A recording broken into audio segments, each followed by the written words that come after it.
If you like this video, please visit the Christopher and Dana Reeve Foundation to learn more about spinal cord injuries. Christopher D'Allier Reeve was born September 25, 1952 in New York City. When he was 4 years old, his parents divorced, and he moved with his mother and brother to Princeton, New Jersey. The young Reeve suffered from stress-induced asthma attacks, which were later replaced by alopecia, a nervous disease that caused his hair to fall out during stressful times. When he was 9, Princeton's McCarter Theater cast him in an operetta. Reeve loved the theater's family atmosphere and developed a love for acting as well. He was an outstanding student and athlete who enrolled at Cornell University.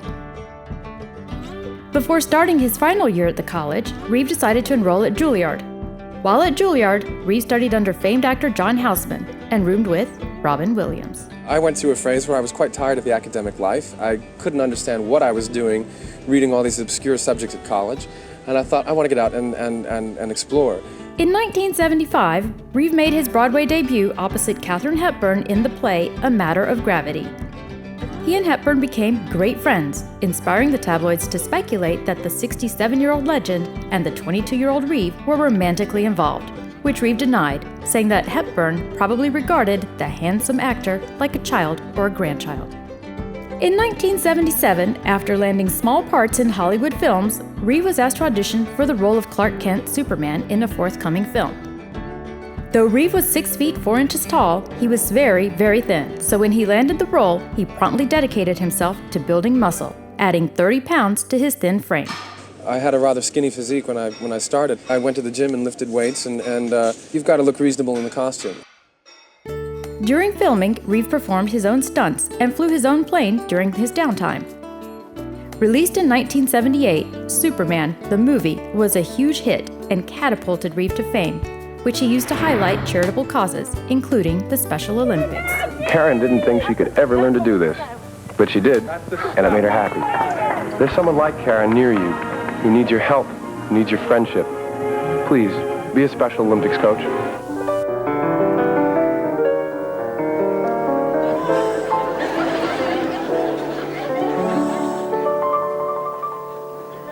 Got my note?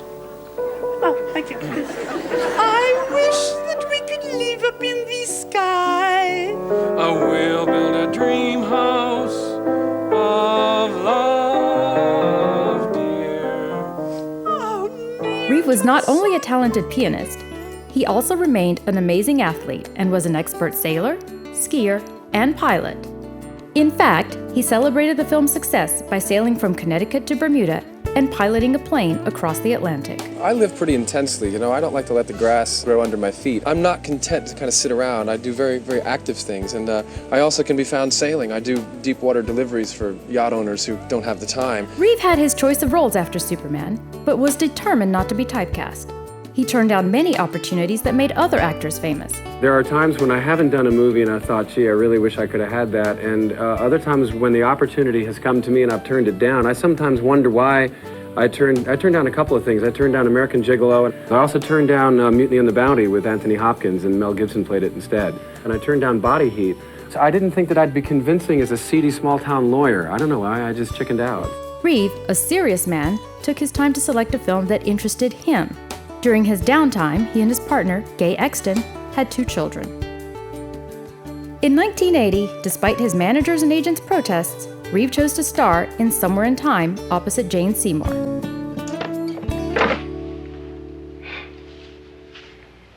Good morning. You sleep all right? Wonderfully. I didn't sleep too well either. But I was on a porch chair, so, Don't you even have a room? Yes, I will, at 918. Room 416. Filmed on Mackinac Island, where Reeve had to manage a serious allergy to horses, the modestly budgeted film was a labor of love for the cast and the crew. I really got behind the central idea, which is about a guy who goes a long way in search of love. Though it initially flopped, the film has become a cult classic and Reeve's favorite film. Jane Seymour became a personal friend of Reeve's, naming one of her twin sons, Christopher, in his honor. Following Somewhere in Time, Reeve starred in Superman 2, which was mostly filmed at the same time as the first film. It was released in 1983. Reeve hated the third film so much that he thought of quitting the franchise. But he was lured back to Superman 4 after being given partial control of the script. The thing that I'm most passionate about is about a way of looking at the world that Superman represents. In fact, he says at the end of the movie, in a line that I wrote, he says, "I just wish you could all see the Earth the way that I see it." Because when you really look at it, it's just one world. Unfortunately, that film was a huge flop. In 1987, as Reeves' relationship with Exton was falling apart, he filmed Switching Channels with Burt Reynolds and Kathleen Turner. Damn United Nations, I want you to come with me right now. What? You come with me right now, you're not coming at all. That's it. Treat her rough. She likes that. Sorry, Christy, you know I'm not usually like this, but I've got to put my foot down now. The film was a disaster, and he felt his film career was effectively over. Though he was frustrated with his career, Reeves soon found love again when he met actress-singer Dana Morosini, whom he wed in 1992. Reeves also managed to overcome his allergy to horses and began training to ride competitively. On May 27, 1995, tragedy struck when Reeves was taking part in an equestrian competition in Culpeper, Virginia. His horse, Eastern Express, backed off a jump, causing Reeves to fall forward over the horse's neck and land on his forehead, suffering what was deemed an internal decapitation. He does have some sensation in his chest that indicates that his spinal cord was not severed in his riding accident. However, the actor does remain paralyzed and on a respirator. His long-term prognosis still is unknown. Though he initially survived the devastating injury, he was told that he'd never move his limbs again or breathe without a respirator. He contemplated suicide but decided against it due to the love and support of his wife and family. One night, as he lay in bed awaiting surgery, a doctor burst into his room announcing he was a proctologist there to perform a rectal exam. It was Reeves' old friend, Robin Williams, who made him laugh for the first time since his accident. He was the first one to show up down in Virginia when I was really in trouble. He came here to Kessler one afternoon and just, thank God I wear a seatbelt in his chair because I would have fallen out laughing. In the middle of a tragedy like this, you can still experience genuine joy and laughter and love. Reeves fans around the world believe that if anyone could conquer their disabilities, it was their Superman. And he set about proving them right. Always immersed in various causes, he dedicated his time and effort to finding a cure for spinal injuries, setting up the Christopher Reeve Foundation and advocating for more research. Reeve also went back to work, directing the HBO film In the Gloaming, for which he received an Emmy nomination, and starring in a remake of Hitchcock's Rear Window. For his acting in that film, he was nominated for a Golden Globe and SAG Award. You know, most people don't even know how to look me in the eye. This wheelchair just kind of freaks them out. I have to admit, I'm a little bit freaked out myself right now. Reeve also published his autobiography. Reeve occasionally made headlines because he made good progress in his treatment, regaining some movement and even breathing for short periods of time on his own. Though he always seemed optimistic, his alopecia returned.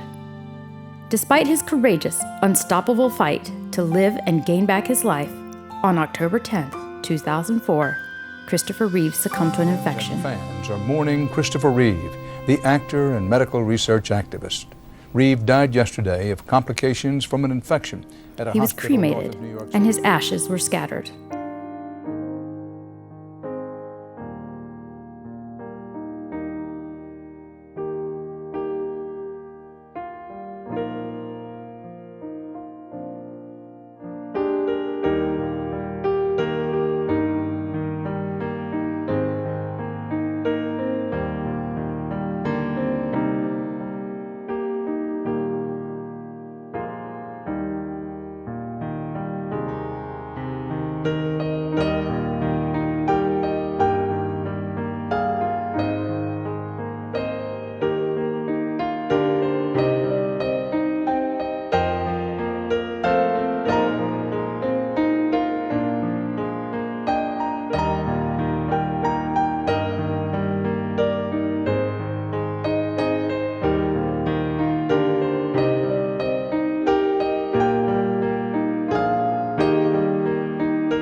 When I really found out about Superman was when I met all the participants and the coaches and the athletes of Special Olympics, and I realized that they are the Superman.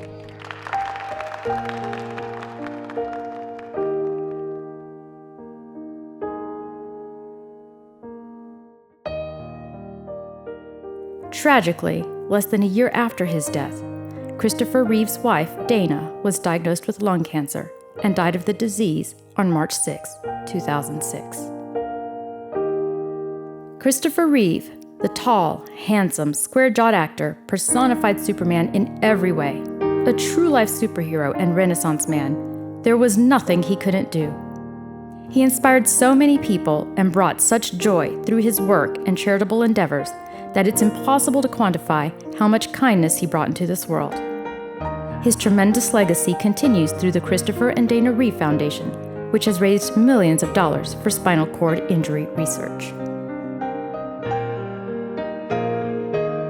Christopher Reeve's fans and the world will always affectionately remember this man who was truly beyond super.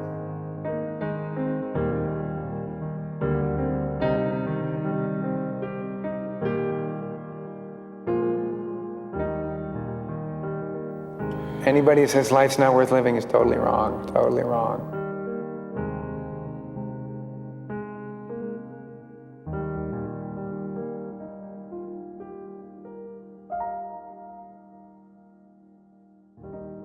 Thank you for watching. Don't forget to like this video and subscribe to our channel. Please click the bell to be notified of new videos.